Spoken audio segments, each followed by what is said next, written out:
Kamala Harris urged Americans to write the next chapter for their country and reject Donald Trump's chaos and division, as she delivered a powerful closing argument to voters against the glowing backdrop of the White House. The Democratic vice president warned against Trump's lust for unchecked power as she addressed a mass rally at the site where her Republican rival riled up a mob before the deadly January 6, 2021 assault on the U.S. Capitol.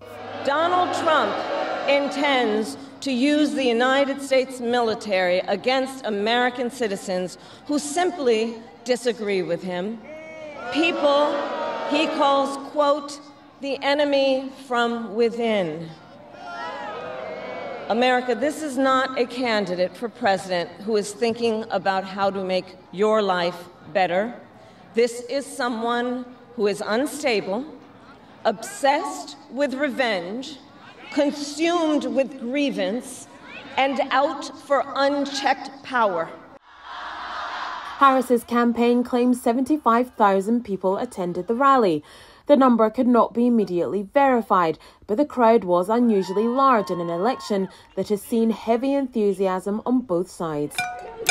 Harris and Trump remained in a dead heat in the polls, with both desperately trying to convince undecided voters in 7 key swing states.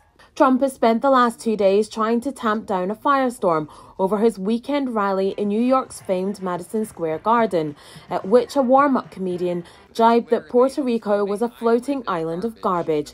In a TV appearance, Trump said the comedian who made the comments about Puerto Rico probably shouldn't have been there.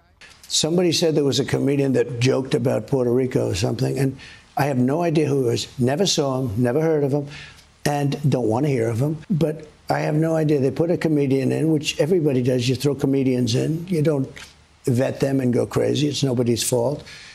But somebody said some bad things. President Joe Biden came under fire for responding to the comments by appearing to call Trump supporters garbage, although he later said he was referring to the Republicans' rhetoric. Trump later rallied in blue-collar Allentown in Pennsylvania, perhaps the most crucial of the 7 battleground states that are expected to decide the election, and a city that is home to a large Puerto Rican community. Fears of a repeat of the chaos from 4 years ago hang heavy over this year's election, with Trump repeatedly indicating that he might again refuse to accept the result if he loses. For News Central, I'm Afua Hagan. We're setting every record